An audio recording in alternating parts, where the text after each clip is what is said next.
Welcome to This Explainer. Today, we're going to unpack one of the most famous, most frequently quoted verses in the entire Bible. We're decoding Jeremiah 29:11. You know, we've all seen it, we've all heard it, but today we're going to look at it through a completely new lens. For I know the plans I have for you, plans to prosper you and not to harm you, plans to give you hope and a future. I am willing to bet you've seen this exact phrasing on a coffee mug, right? Or, maybe inscribed inside a high school graduation card or printed on a decorative poster in someone's living room. It's incredibly common because, well, let's be honest, there's just immense validating comfort in those words, especially when life gets exceptionally hard. It really does feel like a warm hug right when we need it most. Okay, let's dive into this because here is the uncomfortable truth that we really have to confront. What if the most comforting quote you know doesn't actually mean what you think it means? It's wild to think about, but most people who quote this verse have absolutely no idea what its original context was. And when we rip a verse like this right out of its historical setting, we actually risk creating a dangerous misunderstanding of what is actually being promised to us. See, we typically use this verse as a sort of personal guarantee for a pristine, problem-free life. It's like building a safe sandcastle on the beach, safely away from the tide. But guys, God never actually promised us a life without hardship or storms. So when the job falls through or a bad diagnosis comes, people often feel like God broke his promise. But he didn't break a promise at all. Actually, scratch that. It's more like we just entirely misunderstood what the promise was to begin with. To truly grasp this verse, we really have to ask, who was God originally talking to? Jeremiah wrote these words to the Israelites at a genuinely horrifying moment in their history. They had literally just been conquered.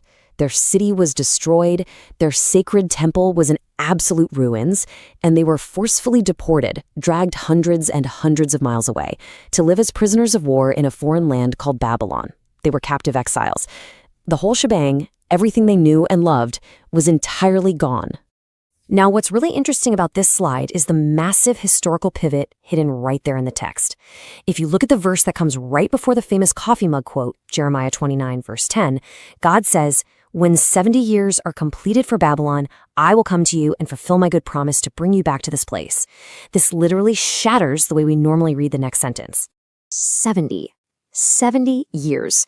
I want to pause here for a second and just let the heavy weight of that number truly sink in. God's beautiful promise of plans to prosper you was actually given to a group of defeated, traumatized prisoners who were about to spend the next 7 decades in captivity. That means most of the people hearing those comforting words for the very first time would actually grow old and die in Babylon before the rescue ever came.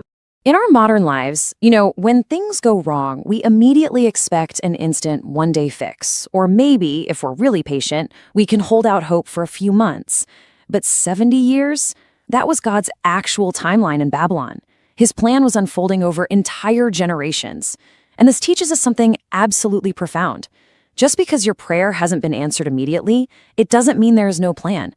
Waiting is not the same as being forgotten. And that brings us to the true beauty of what this verse is actually saying. Even in your darkest, longest season, God has not forgotten you. This isn't some flimsy promise that your pain will magically end by tomorrow morning. It's a promise that in the middle of decades of suffering, even in literal exile, he is still actively working. When you finally understand that, this verse suddenly transforms. It goes from a fragile wish for a quick fix into a vastly stronger, bulletproof promise for the middle of deep suffering. So the crucial point is how we actually apply this to our modern lives right now. Here are 3 empowering takeaways for you. Number 1, this verse is a guarantee of God's faithfulness, not a guarantee of our personal comfort.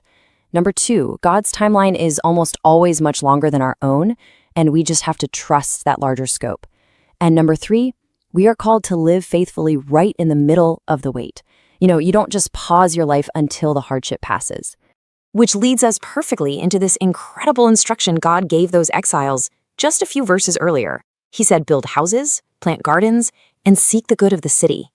Man, I absolutely love this. God's plan for you isn't just hovering out there in some distant, problem-free future.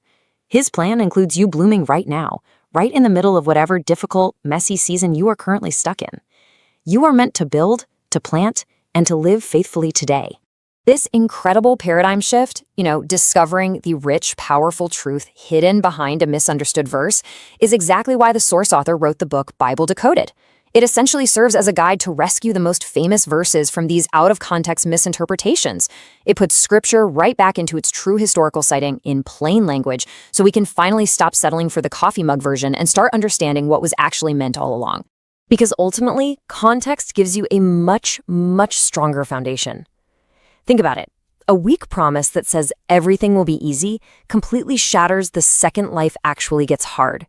But a strong promise, one that says, I am working toward a good future, even in real pain, is like a giant anchor you can firmly hold on to during the absolute worst days of your life. It means the promise isn't broken just because you're hurting. I want to leave you with this deeply personal question to reflect on. What Babylon are you walking through right now? What long, hard season are you currently sitting in where you desperately need to be reminded of this faithfulness? Take a moment to really think about that, and for sure, feel free to share your thoughts in the comments below. Remember, the timing might be way longer than you want, but the plans are still good. Thank you so much for joining me for this explainer. Keep learning, keep seeking context, and I will see you next time. Welcome to This Explainer. Today, we're going to unpack one of the most famous, most frequently quoted verses in the entire Bible. We're decoding Jeremiah 29:11.